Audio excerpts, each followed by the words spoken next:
क्या संघवाद केवल और केवल राज्यों के बराबरी में केंद्र को रखने की अवधारणा है या राज्यों की आपसी बराबरी की अवधारणा है? मेरी बात समझ आ रही है? केवल केंद्र राज्य के बराबर नहीं है, केवल राज्य की शक्तियां अपार हो गई और केंद्र की शक्तियां कम हो गई, केवल यह संघवाद नहीं है। हालांकि अपार होती नहीं है, बराबर ही रहती है लगभग, लेकिन यह संघवाद नहीं है। आपस में राज्य जो है, अलग अलग जो राज्य हैं, उनकी भी शक्तियां कैसी होनी चाहिए? समान होनी चाहिए। मेरी बात सुने, क्या राज्यसभा में चुने गए सांसद उत्तर प्रदेश से भी उतने ही होते हैं जितने की सिक्किम से होते हैं? हाँ, नहीं होते ना। तो फिर क्या ये संघवाद के अपोजिट अवधारणा नहीं हो गई? संघवाद की विपरीत नहीं हो गई? अनुपात की बात कर रहे हैं, बड़ी अनुपात। अमेरिका में कितने स्टेट्स हैं? 50 स्टेट हैं। अमेरिका में दो तरह के हाउस होते हैं, एक का नाम होता है सीनेट और एक का नाम होता है हाउस ऑफ रिप्रेजेंटेटिव, यानी कि प्रतिनिधि सदन, है ना? प्रतिनिधि सदन में होगा, प्रतिनिधि सदन। राज्यसभा के बराबर कौन होता है? सीनेट। और लोकसभा के बराबर? अब वहां जो सीनेट है, जो भी सीनेट है, चाहे वॉशिंगटन हो, चाहे फ्लोरिडा हो, चाहे कैरोलिना हो, इस तरह करके 50 स्टेट है, कितने हैं? 50 राज्य, और सभी से दो एमपी, दो आदमी कहाँ पहुंचते हैं? सीनेट में पहुंचते हैं।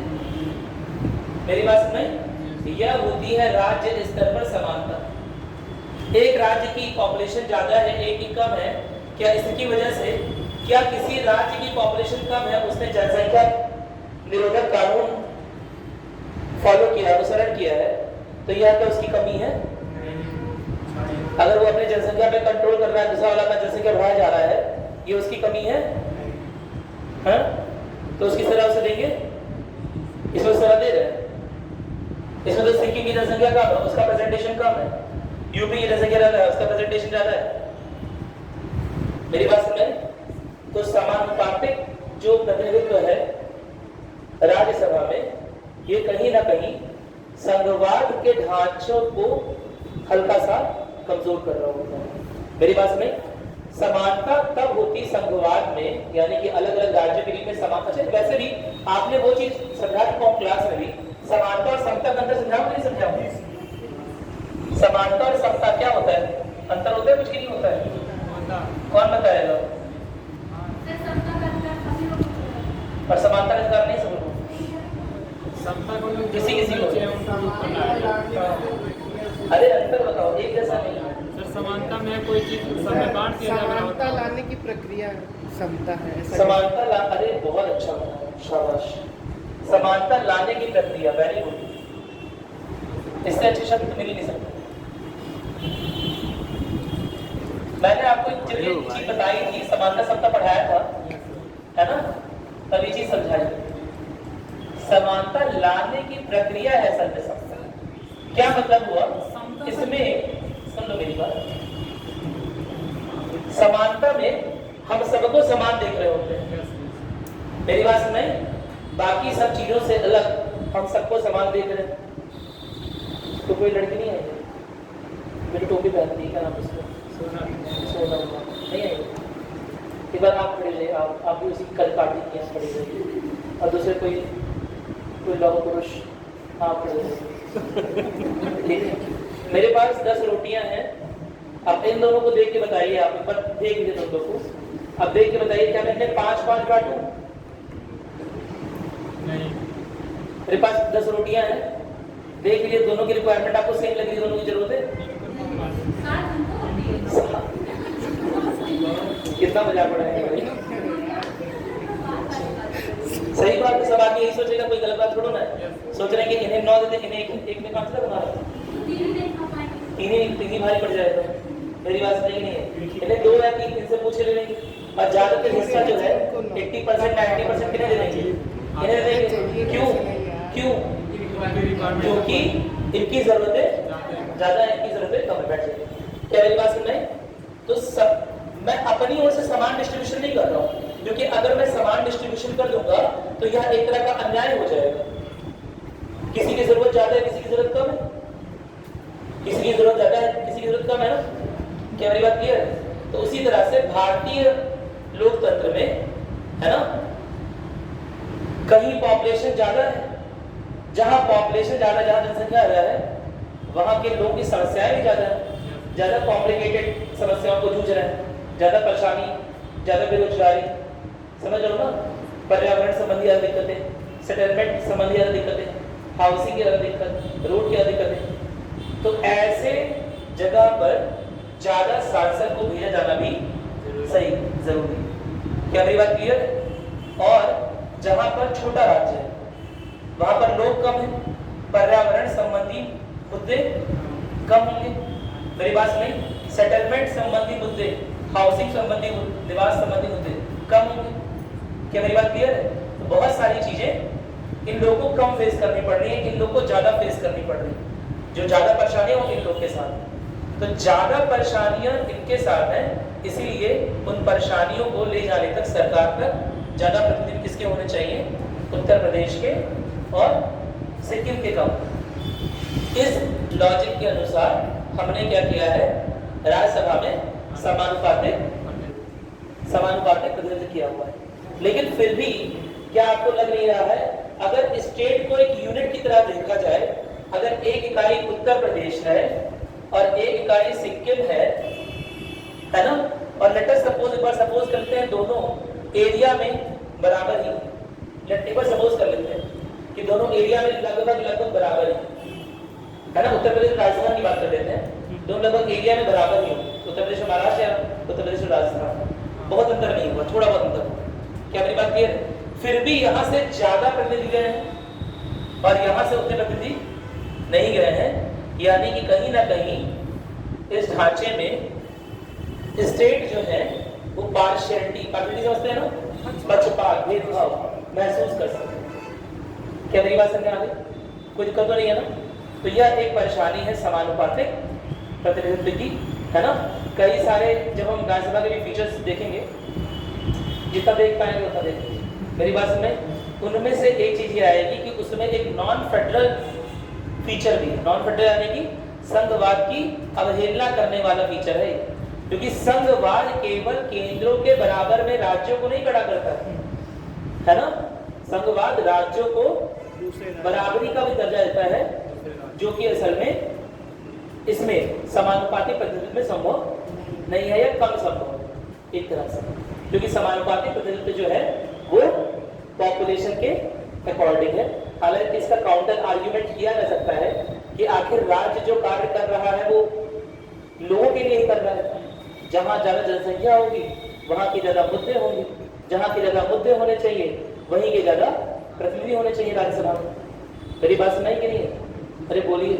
लेकिन फिर भी कोई राज्य केवल इसलिए पिछाड़ दिया जाए कि उसने अपनी जनसंख्या पर कंट्रोल कर रखा है, नियंत्रण कर रखा है, तो क्या यह अच्छी बात है? अरे बोलो। एक फैमिली में 8 लोग हैं, है ना, और पर आदमी 5 केजी राशन मिल रहा है, मेरी बात सुनाई कि नहीं है? और एक फैमिली में 3 लोग हैं, मेरी बात, वहां भी पर आदमी 5 केजी राशन मिल रहा है, ठीक है।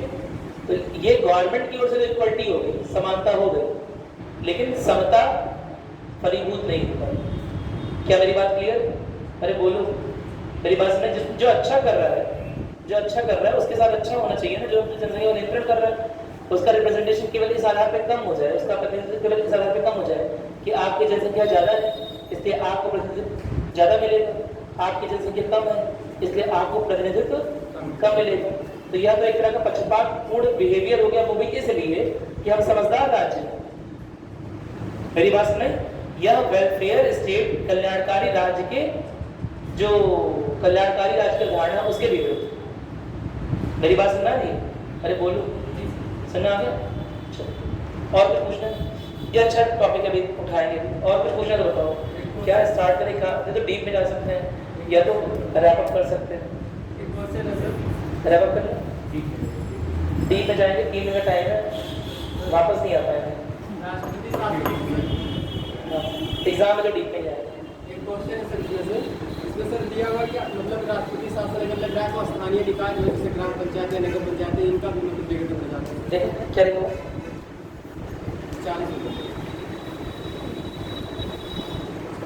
40 नंबर। अच्छा, एक राज्य में राष्ट्रपति शासन की घोषणा के अनिवार्य परिणाम सब निम्नलिखित में से कौन से नहीं होते? ये अच्छा चीज लिखा हुआ है। अनिवार्य परिणाम राज्य विधानसभा का विघटन अनिवार्य परिणाम है। अच्छा, राज्य के मंत्रिपरिषद हटाए जाने, राज्य मंत्रिपरिषद हटाई जाएगा तो बताइए तुम लोगों को। तो 2 तो है ही, अब 2 है तो बी सी तो नहीं होगा, बी तो ACBD दे दिया, उल्टा सीधा लिखा हुआ इसमें। चलो कोई बात नहीं, एक और 3 तो खत्म हो गया। एक और स्थानीय निकाय का विघटन जो है ये कहना बड़ा मुश्किल।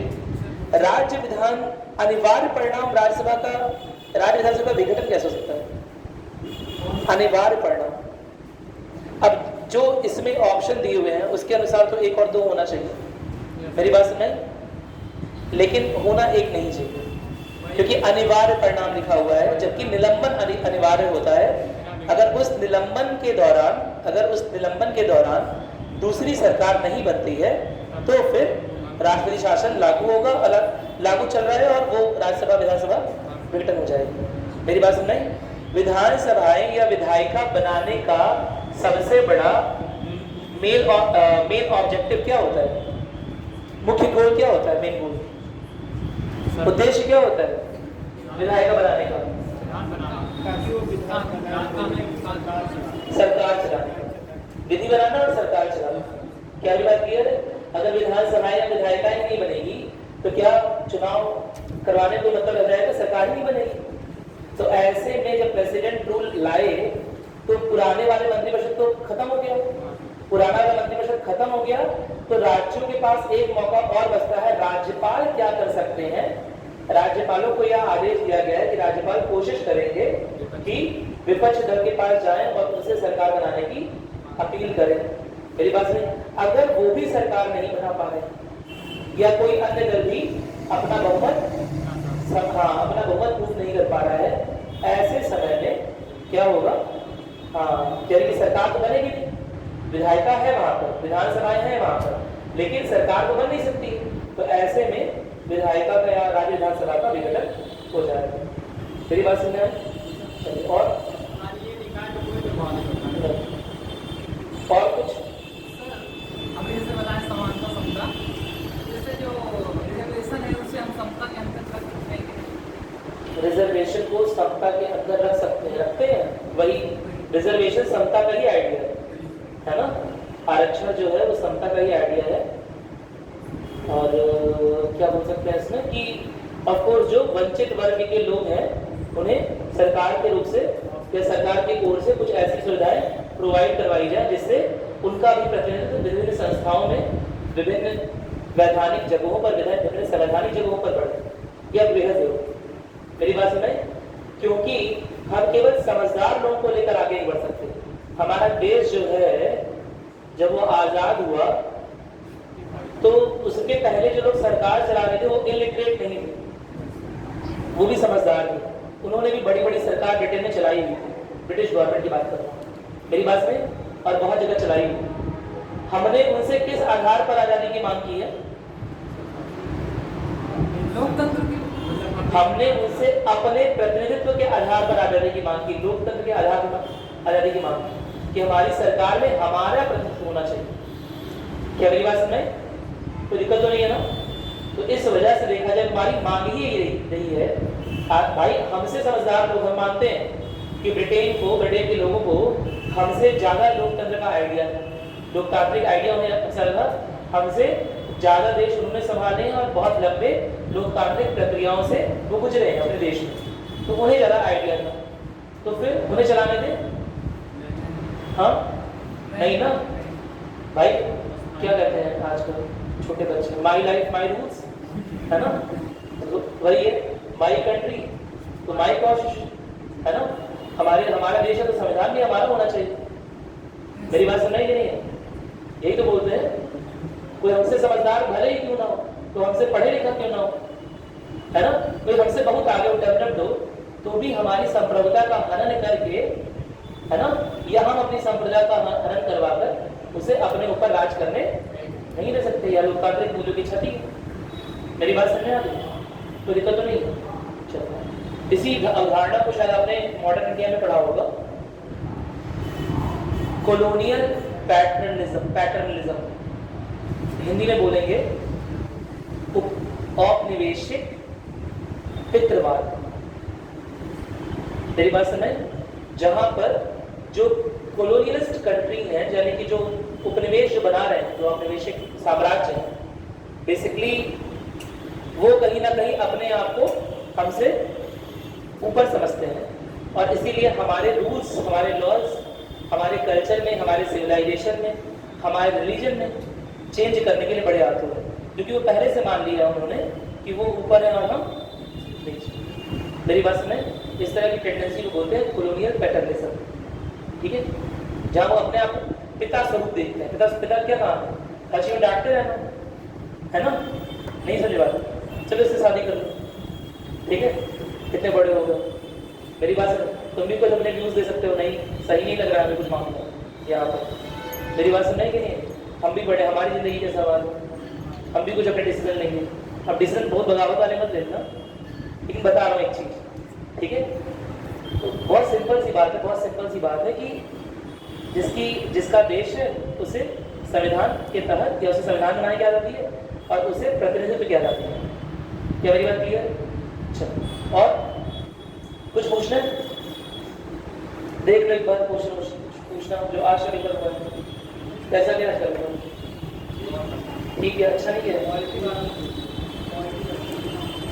ठीक है, अच्छा नंबर तो नहीं आ रहा तुमको, नंबर तो अच्छा नहीं आ रहा तुमको, कब आएगा?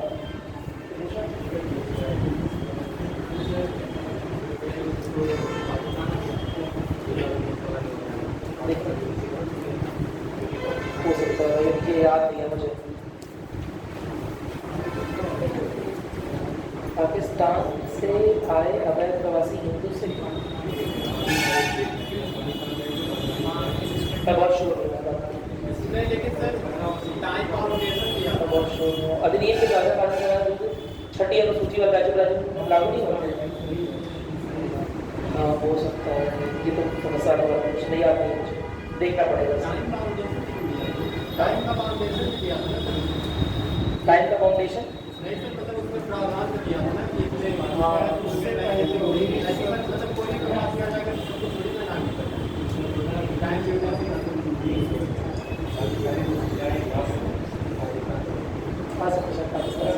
बवाल का शायद यही जड़ है,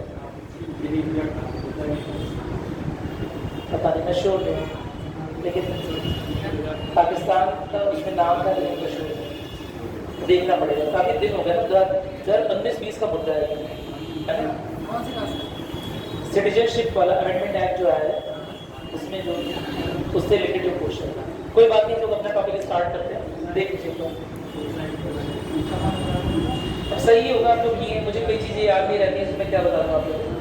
अच्छा, पेसर एक्ट रूल पढ़ने पड़ेंगे हम लोग, आज मैं आपको पेसर से सेंड करूँगा, ठीक है? सर छठी अनुसूची में तो जो विशेष राज्य का दर्जा प्राप्त उन्हीं को रखा गया है,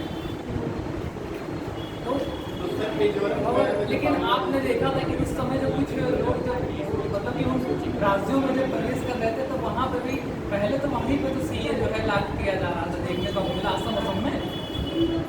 सही बात है, असम में क्या था? असम और बंगाल, असम में क्या था? लागू नहीं होगा, इसे तो देख के ही बता सकते हैं, इसे बिना देखे है ना? आप लोग पढ़ रहे, आप लोग रेगुलर बने हुए, आप लोग देखो, ठीक है? कोई एनालिटिकल क्वेश्चन फंस रहा हो तो बताओ, फैक्चुअल तुम्हारा याद है? याद नहीं रहेगा, एकदम नहीं याद है। इतनी एनालिसिस याद रहती है, उसका रीजन है कि फैक्चुअल डिटेल थोड़ा सा इधर साइड टाइम करता हूँ, एग्जाम टाइम पे पढ़ेंगे फैक्चुअल, ठीक है? एनालिसिस कोई है तो देख सकते हो, फैक्चुअल चीजें याद नहीं। वेतन आयोग आर्टिकल 280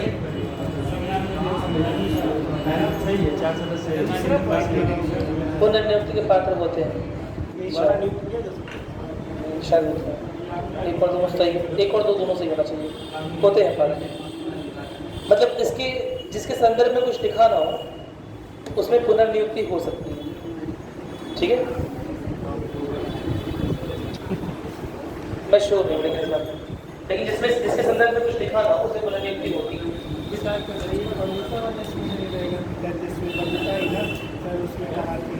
चलिए बस देख लेते हैं। लास्ट में आप लोग क्या लिखते हैं? सबसे अंतिम बात आप लोगों ने क्या लिखी थी? सबसे अंतिम बात क्या लिखी थी आप लोगों ने बताइए मुझे? हाँ, ये सोल्यूशन दिया गया जस्टिस पुनर्नियुक्ति का पात्र होगा। योग्यता पूरी होगी। ठीक है, मैं आपको क्या बता रहा था कि रजिस्टर्ड वोटर होना चाहिए उसी स्टेट का, उसी राज्य का या देश के किसी भी लोकसभा क्षेत्र का। देश के किसी भी लोकसभा क्षेत्र, यानी कि अगर मध्य प्रदेश का कोई आदमी है, इंदौर का कोई आदमी है, तो क्या वो उत्तर प्रदेश की ओर से राज्यसभा में जा सकता है? बिल्कुल जा सकता है। क्यों जा सकता है? वो तो राज्य का प्रतिनिधि होना चाहिए, वो तो राज्य का आदमी होना चाहिए। भाई बहुत सिंपल सी बात है। ये है हमारा प्यारा भारत महान। उत्तर प्रदेश यहाँ पर है, लगभग एमपी यहाँ पर है। ठीक है, एमपी से आदमी को भेजना है राज्यसभा में दिल्ली। ठीक है, मेरी बात सुन रहे हैं? तो क्या मध्य प्रदेश के पास अपने आदमी नहीं हो सकते भेजने के लिए? तो फिर उत्तर प्रदेश आदमी कैसे हो सकती? सही योग्यता के आधार पर भी क्या पता वो सही इस मुद्दे पर आ पाएगी। कोई जरूरी है कि देखो, ये भी देखो कितनी बड़ी बात है कि वैसे तो सामान्य तौर पर मध्य प्रदेश का आदमी जो है वो मध्य प्रदेश के मुद्दों को रखने के लिए सबसे योग्य माना जाना चाहिए। लेकिन कोई ऐसा जरूरी नहीं है कि उत्तर प्रदेश का आदमी मध्य प्रदेश के मुद्दों को राष्ट्र स्तर पे ना रख सके। आखिर देश तो एक ही है ना, आखिर नागरिकताएं तो अलग अलग नहीं है ना। तो उत्तर प्रदेश का भी आदमी मध्य प्रदेश के प्रकरण को, मध्य प्रदेश के मुद्दों को, उसके हितों को, उसकी समस्याओं को, उसकी परेशानियों को राज्यसभा में राष्ट्रीय स्तर पे रख सकता है। क्या मेरी बात समझ में आ गई? और केवल इसी वजह से वहाँ चौथी क्वालिफिकेशन जारी की हुई है कि किसी भी लोकसभा क्षेत्र का हो, कहीं का भी हो, और किसी भी राज्य को वो रिप्रेजेंट कर सकता है। बात बस इतनी सी होनी चाहिए कि इस राज्य के विधायक यानी कि बहुमत दल जो भी राज्य की सरकार चला रहा है उसके द्वारा प्रेषित वो राज्यसभा में किया जाए। अगर मध्य प्रदेश के सीएम को, मध्य प्रदेश के चीफ मिनिस्टर को मध्य प्रदेश के किसी आगे भरोसा नहीं है कि वो जाकर अच्छे से पॉइंट को रिप्रेजेंट कर पाएगा, मध्य प्रदेश के फेवर में बात कह पाएगा राज्यसभा में, तो ऐसे में पूरी अथॉरिटी है कि वो अपनी पार्टी या किसी भी और जो इंटरेस्टेड सदस्य हैं यहाँ के, उन्हें बुलावा भेजे और उनसे पूछे क्या आप मध्य प्रदेश का प्रतिनिधित्व राज्यसभा में करना चाहते हैं?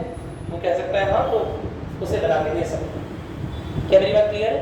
एमएलए के हेल्प से, मतलब एमएलए का चुनाव होगा फिर उसके हेल्प से, लेकिन बना के दे सकते हैं।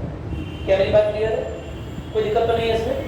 लोकसभा का जो चुना हुआ आदमी वो लोकसभा क्षेत्र का जो चुना हुआ आदमी जब वो लोकसभा में पहुंचेगा तो क्या अपने राज्य की बात करेगा, अपने देश की बात करेगा, अपने लोकसभा क्षेत्र की बात करेगा? अपने लोकसभा क्षेत्र की बात कर राज्यसभा नहीं करेगा और अपने देश की बात कर सकता है। मेरी बात सुने, लोकसभा क्षेत्र और देश की बात करेगा, राज्य की बात नहीं करेगा, क्योंकि वो वहां पर राज्य के प्रतिनिधि के तौर पर नहीं गया है। क्या मेरी बात क्लियर? कोई दिक्कत तो नहीं है ना? कोई समस्या नहीं है? इसके अलावा राज्यसभा में जो चयनित आदमी है, राज्यसभा में जो चयनित यानी कि एमपी जो पहुंचा है सदस्य है, क्या वो अपने क्षेत्र के बारे में बात करेगा? क्या अपने विधानसभा क्षेत्र के बारे में बात करेगा? कर सकता है कि नहीं कर सकता है? हर बार नहीं कर सकता, एग्जाम्पल के रूप में कर सकता है। हाँ, उदाहरण के रूप में कर सकता है, लेकिन उस बात पर कोई मुद्दा नहीं उठा सकता। वो राज्य का प्रतिनिधि। मेरी बात सुनाई? वो केवल अपने क्षेत्र का प्रतिनिधि बनकर नहीं गया है। अगर बार बार करके वो बात करेगा कि हमारे क्षेत्र में ऐसा हो गया, हमारे क्षेत्र में वैसा हो गया, तो स्पीकर से डांट के चुप करा देगा कि चुप हो जाइए, केवल यही बस्ती बस्ती कर रहे हैं। उत्तर प्रदेश के प्रतिनिधि बन के आए हैं, उत्तर प्रदेश के बारे में बोलिए, क्या बस्ती बस्ती लगा रहे हो? क्या मेरी बात समझ में कोई दिक्कत तो नहीं है? क्या आपको नहीं लगता है कि ये 245 मेंबर्स जो कि यहाँ पर थे, इनमें से 235 मेंबर्स तो चुनकर आए हुए थे, पर एक अच्छी खासी संख्या या एक इग्नोर ना कर सकने वाली संख्या, यानी कि 12 सदस्यों की संख्या उन लोगों को भी है जो कि राष्ट्रपति द्वारा नामित है। और राष्ट्रपति द्वारा नामित है तो क्या ये राष्ट्रपति के रिश्तेदार है या मंत्रिपरिषद ने भेजा? मंत्रिपरिषद भेज रहे हैं। मंत्रिपरिषद द्वारा सुझाए गए नाम है। क्या मंत्रिपरिषद ही केंद्र सरकार को रिप्रेजेंट करती है? क्या मंत्रिपरिषद ही केंद्र सरकार की प्रतिनिधि है? जी सर। क्या केंद्र सरकार की प्रतिनिधि मंत्रिपरिषद होती है? तो ये तो केंद्र सरकार का भी प्रतिनिधित्व यहाँ पहुंच गया राष्ट्रपति के रूप से, तो इसे केवल राज्यों की सभा क्यों बोल रहे हैं? भाई ये आपकी राज्य से आया, ये आपकी राज्य से आया, ये आपकी राज्य से आया, अपने अपने राज्यों का प्रतिनिधि बन के आया है। ये आदमी अपने राज्यों का प्रतिनिधि बन के आया ना, अपने एमएलए द्वारा इलेक्टेड है, यानी अपने राज्यों का प्रतिनिधि बन के आया है। लेकिन ये 12 आदमी, समझ रहे हो ना, ये 12 आदमी कहाँ से आए हैं? मंत्रिपरिषद की रिकमेंडेशन, सिफारिश से आए हैं। मेरी बात सुने? तो क्या आपको नहीं लगता है कि यह राज्यसभा में केंद्र का अत्यधिक या अनावश्यक हस्तक्षेप प्रदर्शित करता है? करता है? नहीं करता है? अनावश्यक नहीं। क्यों नहीं? ये 12 क्यों? अब 12 नंबर यहाँ है, क्यों नहीं हमने लोकसभा में दे दिए? लोकसभा में तो लोग अपने अपनी कॉन्स्टिट्यूएंसीज चुन के आ रहे हैं, क्यों 12 लोग यहाँ नहीं दे दिए? क्यों हमारा संविधान जो इस तरह लिखा हुआ है कि राज्यसभा में 12 सदस्यों का केंद्र द्वारा नामित प्रावधान? सर जो मुद्दे क्यों नहीं? लोकसभा में होते हैं, दो होते हैं, एग्लो इंडियन है ना, अब वो भी नहीं होते हैं। तो इन लोग, ये 12 लोग वहां क्या कर रहे हैं, इतने ज्यादा लोग? जबकि देखा जाए तो इसमें 545 लोग थे, इसमें अधिक लोग होने चाहिए थे नामित, इसमें कम लोग होने चाहिए थे, इसमें 2 लोग होते, इसमें 12 समझ आता है। लेकिन यहाँ तो उल्टा है, यहाँ तो 2 लोग का नामांकन हो रहा है, यहाँ 12 लोग का नामांकन हो रहा है। बताइए क्यों, क्या कारण है?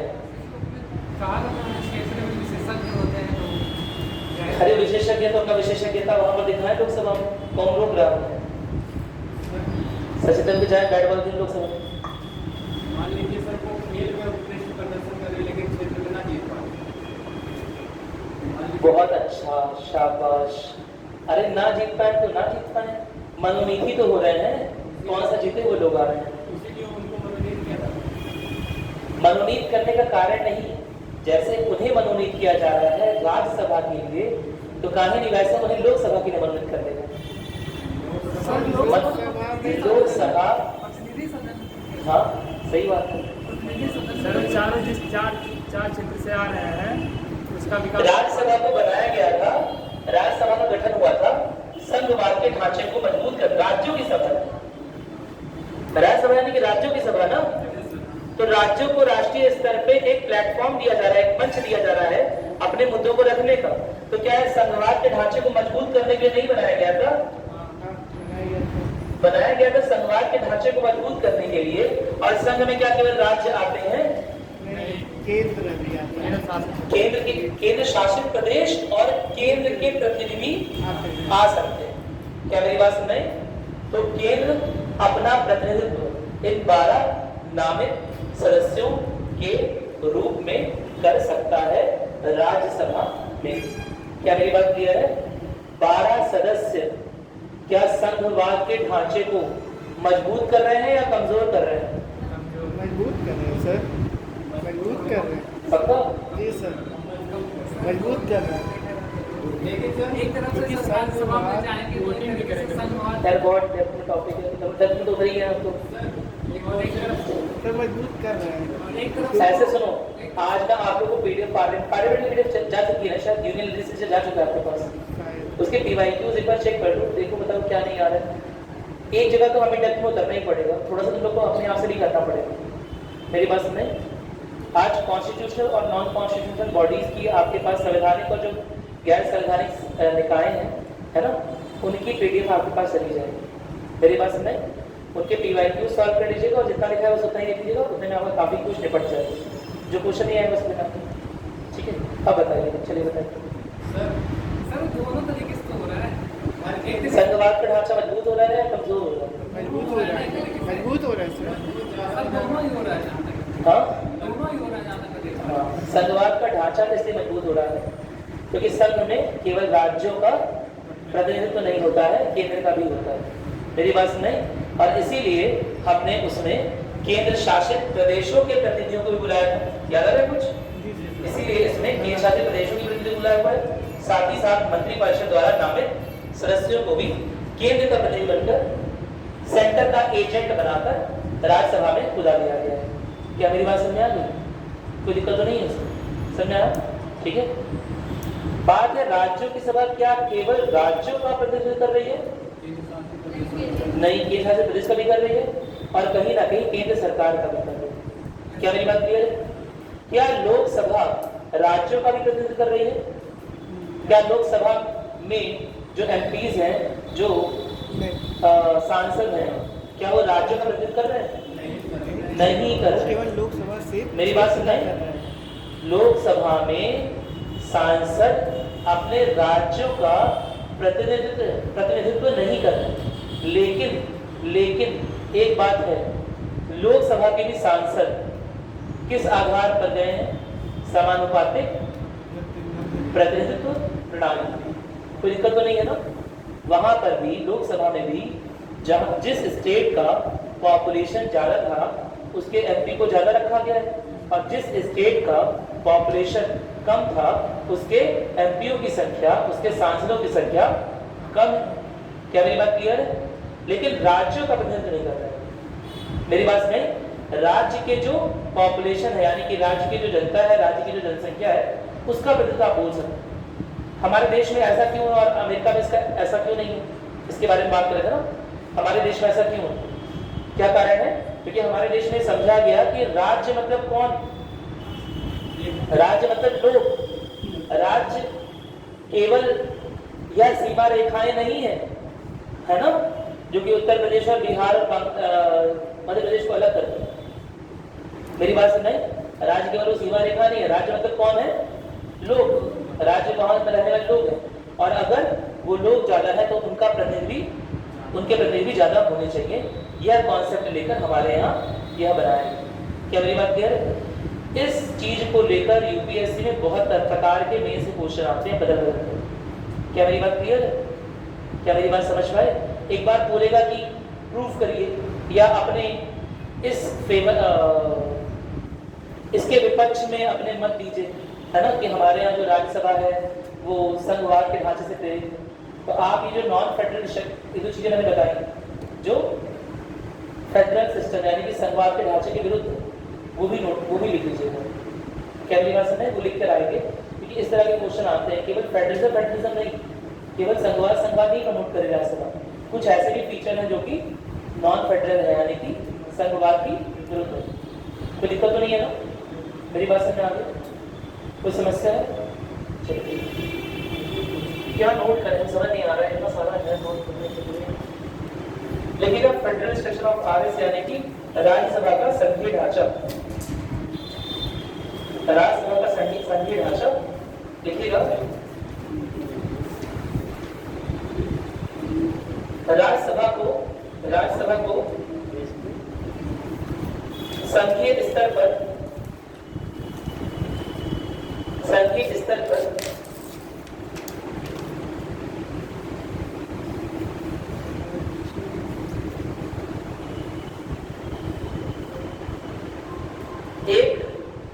एक प्रतिनिधि निकाय, ऐसा लिखिएगा। राज्यों का एक प्रतिनिधि निकाय, राज्यों का एक प्रतिनिधि निकाय,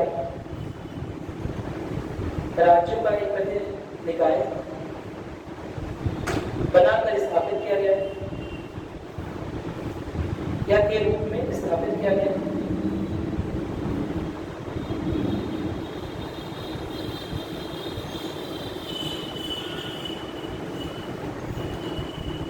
जिससे संघवाद के ढांचे को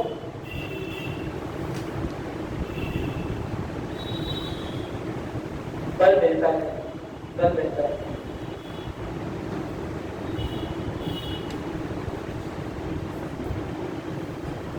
लोकसभा राज्यसभा में किसका महत्व ज्यादा है? लोकसभा का, राज्यसभा दोनों का बराबर। मेरी बात में किसी का ज्यादा किसी का कम नहीं होता है, दोनों का महत्व बराबर। मेरी बात में अगर कोई बोले लोकसभा का ज्यादा है ना, तो उससे पूछ सकते हैं कि भाई अगर लोकसभा का ज्यादा है तो लगातार ये सभा चलती क्यों रहती है? ये तो कोई भंग नहीं करती। कभी भंग होती है राज्यसभा? कई भंग नहीं होती, हमेशा चलती रहती है। मेरी बात में 1/3 ऊपर निकाले आपने, इस तरह से सेट किया गया कि 1/3 सदस्य निकलते रहेंगे, है ना, 2/3 बने रहेंगे, 1/3 नए आएंगे, हर 2 साल में 1/3 सदस्य निकलते रहेंगे। कोई दिक्कत तो नहीं है? अरे बोलिए, ठीक है। तो बहुत सिंपल सी बात है कि राज्यसभा और लोकसभा दोनों का महत्व बराबर है। राज्यसभा और लोकसभा दोनों का महत्व बराबर। नोट करेंगे, देखिएगा।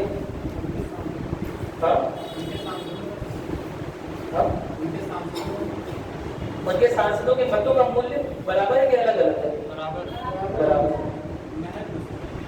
महत्व कुछ एक चीजें हैं जो राज्यसभा को थोड़ा सा नीचे कर देती है ना, लेकिन कुछ एक प्रावधान ऐसे हैं जो राज्यसभा को फिर से ऊपर कर देते हैं। महत्व बराबर, इसलिए तो बोल रहा हूँ महत्व लगभग बराबर, ठीक है। देखिएगा, आपको समझ में आएगा क्यों ऐसा है। देखिए राज्यसभा को भी लगभग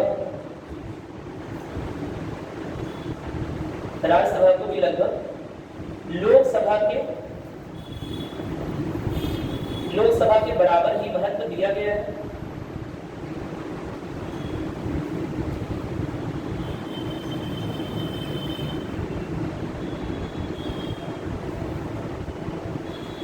धर्म विधेयक के अलावा हर एक विधेयक में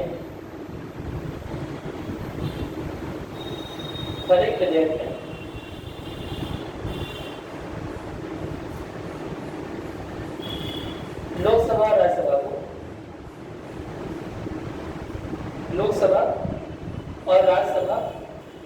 को मत लीजिए, लोकसभा और राज्यसभा एक ही तरह की शक्तियों के साथ नजर आती है।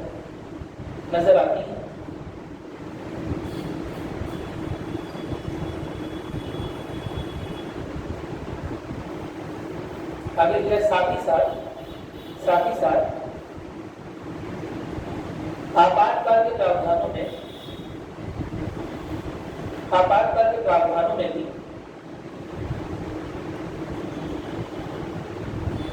राज्यसभा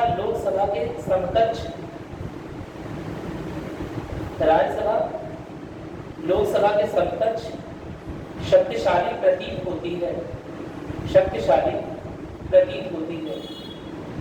मैं क्यों एग्जैक्टली नहीं लिख पा रहा हूँ, सब बराबर है। आपातकाल में क्या दोनों शक्तियां बराबर है? क्या अंतर है, क्या एक्स्ट्रा है लोकसभा और राज्यसभा? लोकसभा के सांसद 10% सहमति देकर इसको हटवा सकते हैं। हाँ, लोकसभा अकेले चाहे तो आपातकाल को हटवा सकती है 44वें संविधान संशोधन के बाद। कोई दिक्कत तो नहीं है ना, उसकी शक्तियों को बढ़ा दिया है। राज्यसभा के सांसद अकेले नहीं हटवा सकते, ठीक है। इसलिए लगभग लिखवा दे रहा है, ठीक है। चलो आगे देखिए, अगला पॉइंट लिखिएगा।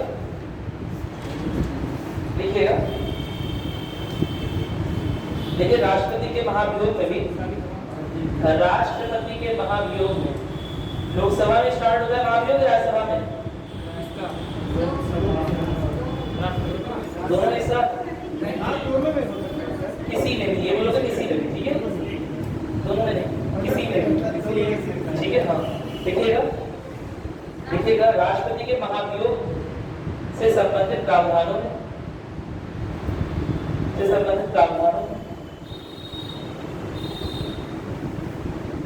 राज्यसभा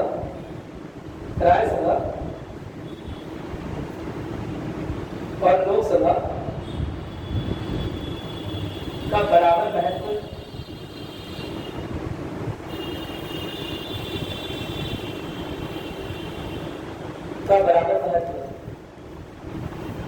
ठीक है, कोई दिक्कत तो नहीं है इसमें। ठीक, दो जगह राज्यसभा ऐसे दो प्रावधान है जिसमें राज्यसभा लगता है कि कहीं ना कहीं कुछ सदन जैसा कार्य कर रही है। पहला तो प्रावधान दिया गया है अनुच्छेद नंबर 249, अनुच्छेद संख्या 249 में लिखा हुआ है कि अगर राज्यसभा चाहे तो कोई अतिरिक्त विषय या कोई राज्य का विषय किसे दे सकती है, संसद को दे सकती है कि राज्य की विधायिका उस पर कानून न बनाकर संसद उस पर कानून बनाएगी। जब मैं बोल रहा हूं संसद कानून बनाएगी तो उसमें लोकसभा और राज्यसभा दोनों। क्या मेरी बात क्लियर है? दोबारा सुन लीजिए, अनुच्छेद 249 के अंतर्गत राज्यसभा के पास स्पेशल पावर है कि किसी सब्जेक्ट को, किसी विषय को वह संसद के पास ला सकती है या संसद को पूरी तरह से सौंप सकती है, सुरबुद्ध कर सकती है कि सारा का सारा इस विषय के अंतर्गत जो भी विधि या कानून बनेगा वो संसद ही बनाएगी। क्या मेरी बात क्लियर है? एक तरह से राज्यसभा के पास लोकतांत्रिक मूल्य, एक तरह से राज्यसभा के पास संघवाद के मूल्य के क्षरण की शक्ति दे दी गई, नहीं दे दी गई। भाई संघवाद तो यह बोल रहा था कि राज्य जो है वो अपनी विधायिकाओं में अपने कानून भी बना सकते हैं। मेरी बात समझने की नहीं है, लेकिन अनुच्छेद 249 बोलता है कि यदि राज्यसभा को यह लगता है कि राज्य किसी विषय पर कानून बनाने में असमर्थ है या अयोग्य है, या राज्यों के पास इतने तंत्र नहीं है, इतनी नॉलेज नहीं है, इतना मैकेनिज्म नहीं है कि वो आसानी से अनुसंधान करके उस विषय पर किसी तरह का लॉ यानी कि विधि बना पाए, इस वजह से अगर यह लगता है राज्यसभा को, तो ऐसे समय में क्या कर सकता है, राज्यसभा उस विषय को राज्यों से छीनकर किसे दे सकता है, संसद को दे सकता है। इसी संसद का ही अंग क्या था, राज्यसभा और लोकसभा। क्या मेरी बात समझ में आ गई? अरे बोलो, कोई दिक्कत तो नहीं है इसमें? नोट करेंगे, देखिए अनुच्छेद 249 के अनुसार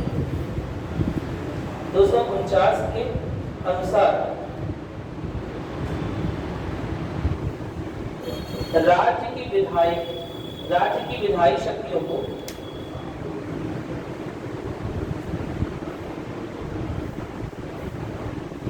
राज्य की विधायी शक्तियों का अधिग्रहण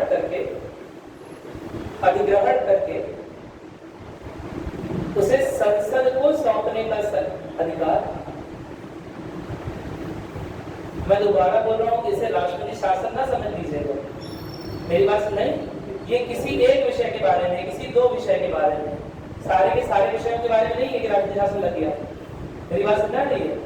इसे संवैधानिक आपातकाल की स्थिति में समझ लीजिएगा कि सब कुछ संसद कर रही है। किसी एक विषय में ऐसा हो सकता है, किसी दो विषय में ऐसा हो सकता है, सारे के सारे विषयों में ऐसा नहीं हो सकता। तो फिर अगर सारे विषयों में ऐसा होना होगा तो उसे संवैधानिक आपातकाल लगा देंगे, राज्य विरोध करेंगे, राज्य की सरकार विरोध करेगी, उसे संवैधानिक आपातकाल लगा देंगे। मेरी बात समझने की नहीं है? क्या लिखा आपने?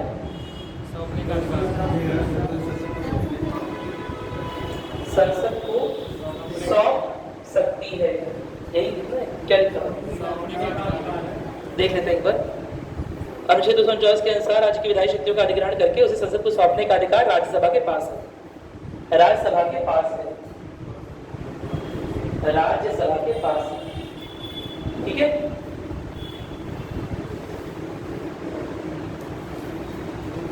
और कुछ आपको लग रहा है? और कोई एक ऐसी राज्यसभा के पास छुपी हुई? जैसे आपातकाल में राज्यसभा अकेले उसको 6 महीने के बाद भी जारी रखने का कर सकते हैं। अकेले आपको पता था हमारी लोकसभा भंग हुई हो वो शक्ति होना है, वो तो लोकसभा भंग होगी तब। ये तो घर पे कोई है नहीं तो हमने बिस्कुट निकाल के खा लिए, ये तो वो वाली स्थिति हो गई।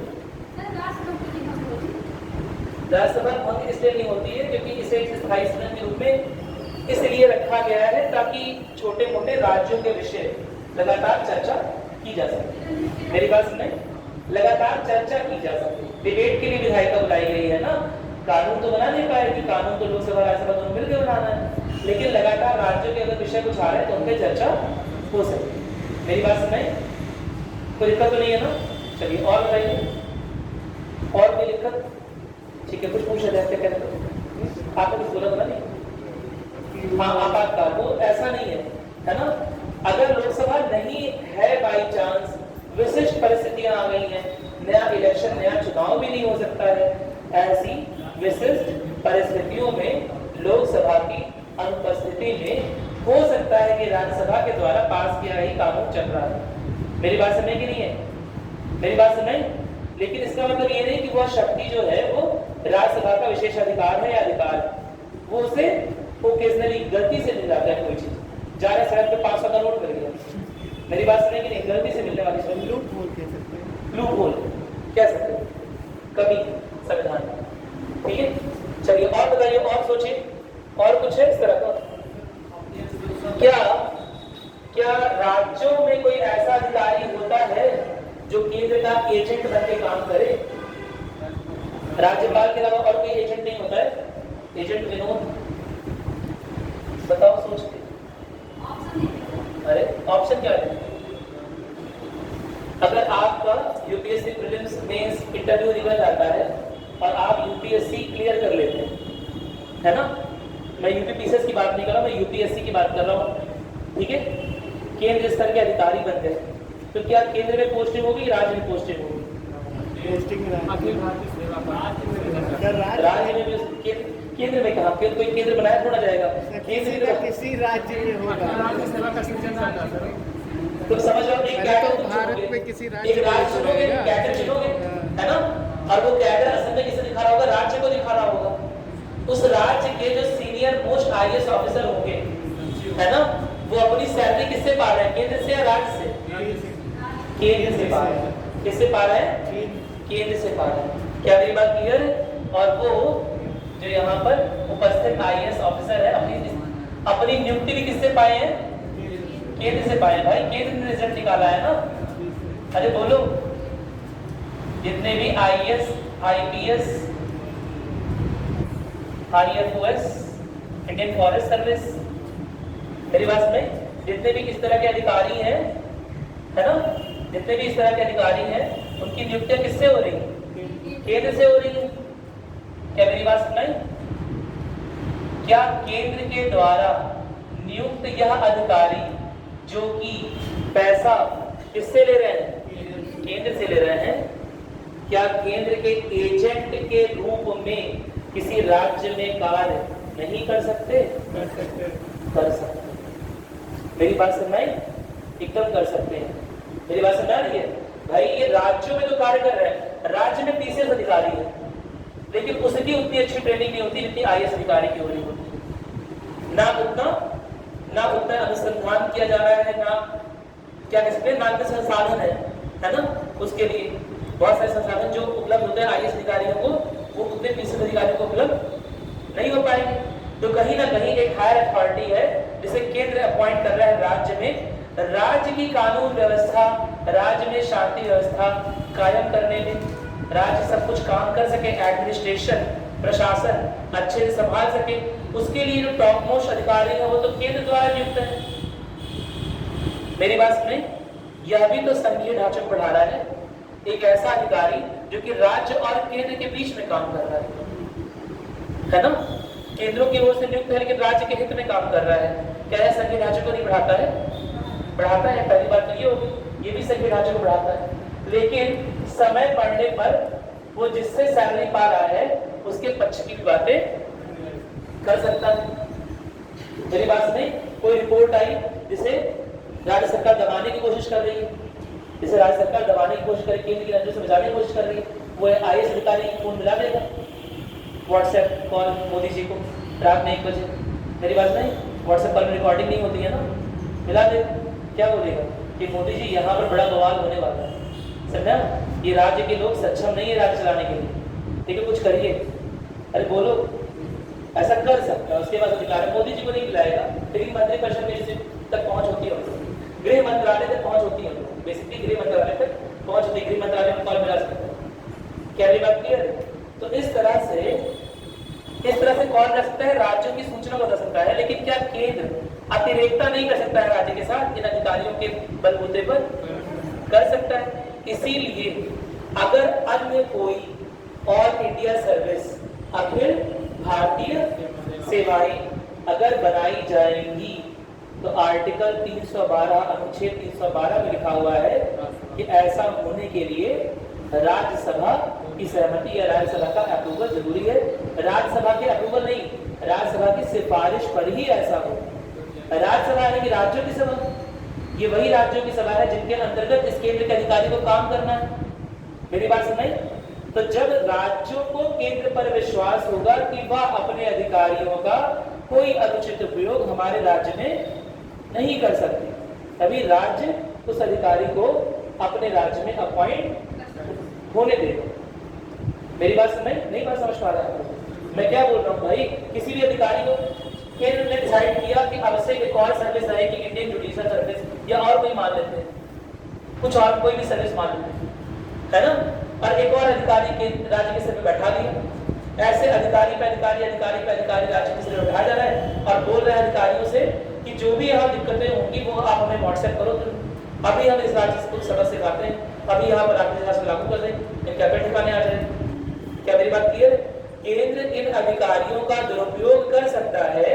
इस वजह से इस तरह की कोई भी नई जॉब, कोई भी नई सेवा, कोई भी ऑल इंडिया सर्विस स्टार्ट होने के पहले, है ना, शुरू होने के पहले राज्यसभा का सिफारिश जरूरी। जब राज्य खुद कहेगा कि हमें क्या चाहिए, एक ऑल इंडिया सर्विस चाहिए, ठीक है, एक अखिल भारतीय सेवा चाहिए, क्योंकि मेडिकल फैसिलिटी हम नहीं देख पा रहे, क्योंकि जुडिशियल में क्या हो रहा है वो हम नहीं देख पा रहे, क्योंकि वहां पर ऐसा हो रहा है मीडिया में हम नहीं देख पा रहे, हाँ आप में एक अधिकारी दीजिए, है ना? तो ऐसे में ऑल इंडिया सर्विस की स्थापना केंद्र कर सकता है, एक नए ऑल इंडिया सर्विस बना सकता है। क्या मेरी बात क्लियर? अरे बोलो, नहीं बात समझ में आ गया? नोट करोगे इस बात को? देखो अनुच्छेद 312, अनुच्छेद 312, अनुच्छेद 312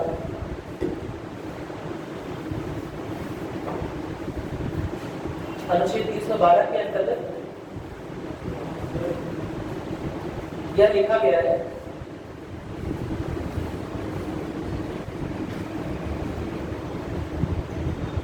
कि राज्यों की मांग पर, राज्यों की मांग पर नहीं, राज्यसभा की मांग पर, राज्यसभा की मांग पर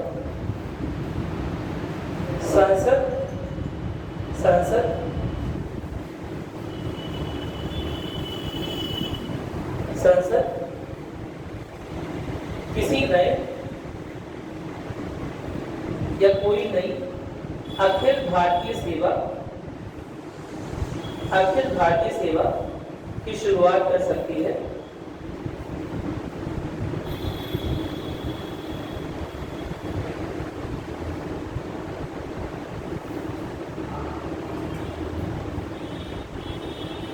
ऐसा केवल और केवल, ऐसी शक्ति केवल और केवल राज्यसभा को प्राप्त है।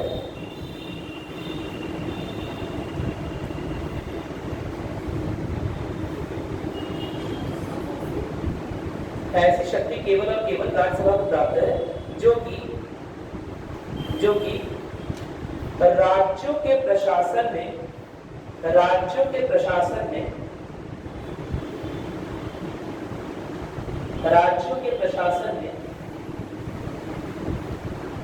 राज्यसभा की भूमिका को या महत्व को प्रदर्शित करती है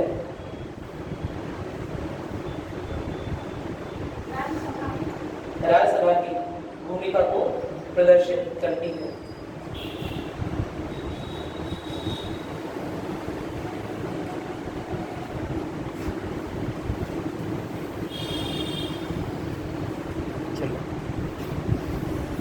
क्या मेरी बात समझ में? कोई दिक्कत तो नहीं है ना? अरे बोलिए, एकदम क्लियर हो गया।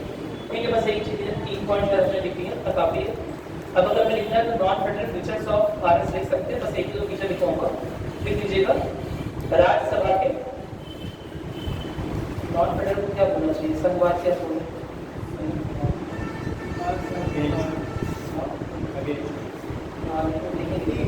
देखिए आसंगवाद ऐसा शब्द है, देखिएगा देखिए नए शब्दों का निर्माण करना भी हमारी जिम्मेदारी है। देखिए राज्यसभा के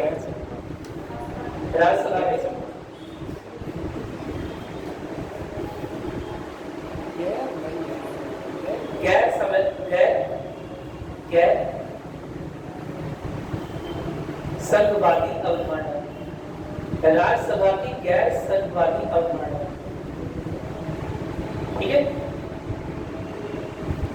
यानी कि ये चीजें संघवाद से परे है, कहीं ना कहीं संघवाद को क्या करती है, पीछे करती है। मेरी बात सुने तो पहला तो लिखिएगा, इसमें जो मैंने आपको बताया कि एक तरह से जो सिस्टम चल रहा है, जिसमेम क्या हो रहा है कि अलग अलग राज्यों को समान तरह का स्टेटस नहीं दिया गया है, सेम तरह का लेवल, यानी कि सेम तरह की सीट्स राज्यसभा में प्रोवाइड नहीं की गई है। किसी राज्य को कम दी गई है, किसी राज्य को ज्यादा दी गई है। ये कम और ज्यादा के पीछे मेन मकसद किसका है या मेन कारण किसका है? पॉपुलेशन का, जनसंख्या का। कोई दिक्कत तो नहीं है ना? इस तरह के डिस्ट्रीब्यूशन को बोलते हैं एसिमेट्रिकल डिस्ट्रीब्यूशन। एसिमेट्रिकल समझते हैं आप लोग? सिमेट्री नहीं है ना, बराबरी नहीं है, कहीं ना कहीं कुछ पक्षपात दिखता है। क्या मेरी बात क्लियर हो गई? नोट करिएगा, पहला देखिएगा, राज्यसभा में राज्य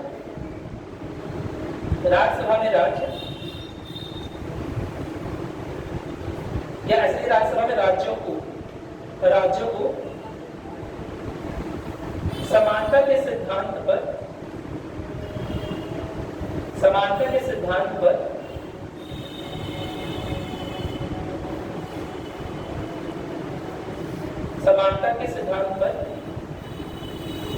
सीटों का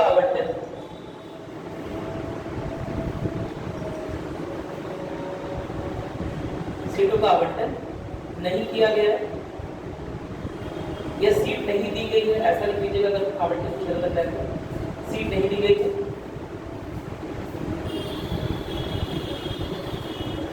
देखिएगा, राज्यसभा में राज्यों को दी गई सीटें,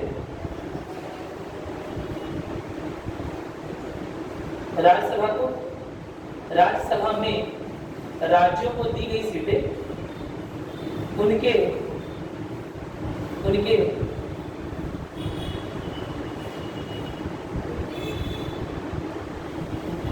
पॉपुलेशन, यानी कि उनकी जनसंख्या के आधार पर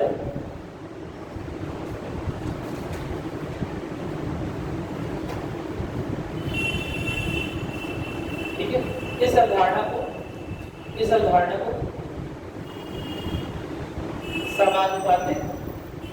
समानुपातिक प्रतिनिधित्व की अवधारणा कहते हैं।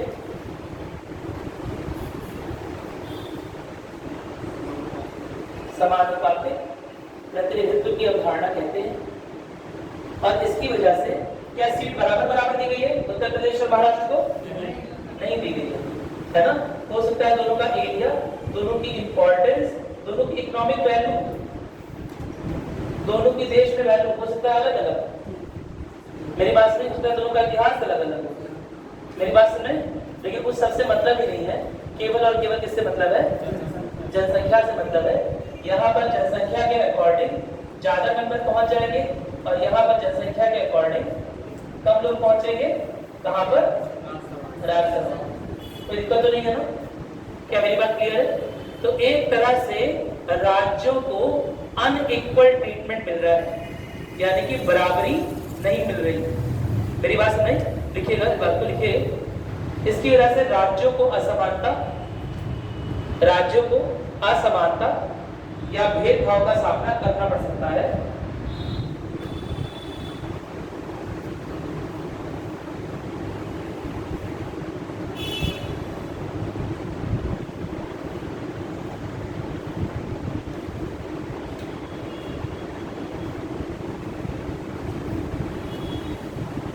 हालांकि इसके आगे लिखेंगे, हालांकि राज्यसभा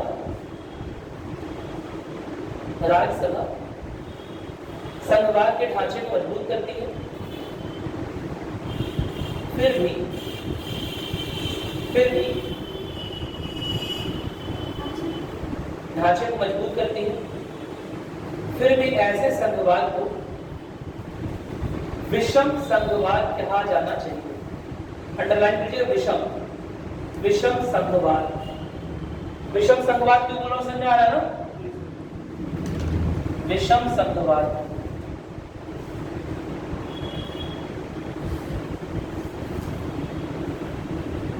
ठीक है? कोई दिक्कत तो नहीं है, कोई प्रॉब्लम इसमें? चलिए ठीक है, विषम संघवाद कहा जाना चाहिए। मेरे ख्याल से आपको बात क्लियर हो गई है ना? बहुत ज्यादा करवाने में गलती हो गई।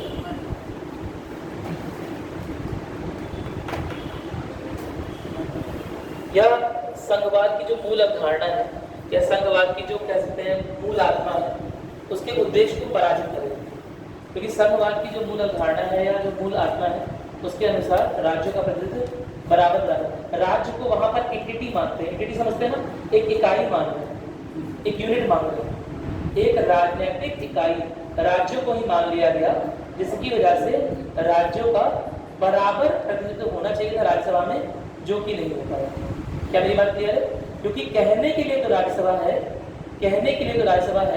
लेकिन असल में पॉपुलेशन के अकॉर्डिंग है, जनसंख्या के अकॉर्डिंग है, और इस वजह से कहीं ना कहीं जनसंख्या जिस राज्य की ज्यादा है, उसके लोग ज्यादा है।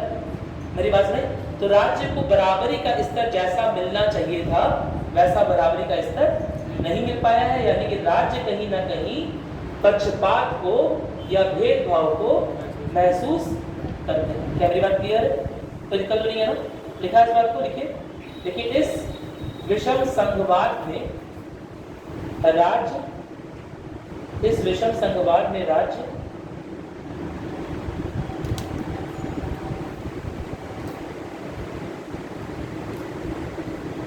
पक्षपात या जनसंख्या के आधार पर भेदभावपूर्ण रवैया या जनसंख्या के आधार पर भेदभावपूर्ण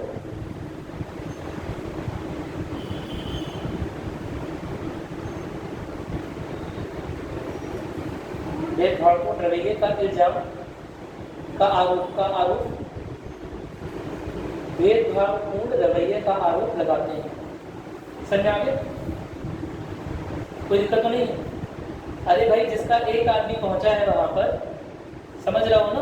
अच्छा, केश शासित प्रदेश को उठा लेते हैं, केश शासित प्रदेश को उठा लें, तो क्या दमन और दीव के कितने रिप्रेजेंटेटिव होते हैं राज्यसभा में? एक भी नहीं। मेरी बात सुनाई कि नहीं है? दमन और दीव के एक भी नहीं। चंडीगढ़ कितने हैं? एक भी नहीं। दिल्ली के कितने हैं? 2। दिल्ली के हैं कितने हैं? 2। तो क्या सब क्षेत्रों को रिप्रेजेंटेशन मिला? सब क्षेत्रों को प्रतिनिधि मिले? नहीं मिले ना? तो फिर कैसे संघवाद की धारणा को प्रबलता प्रदान कर रहे हैं? मेरी बात समझे कि नहीं? तो कहीं ना कहीं चूक हो जा रही है उसमें। ठीक है, आप लोग काफी थके हारे लग रहे हैं, आज रेस्ट कर लेते हैं, चलिए जाइए। और कुछ पूछना तो बताइए।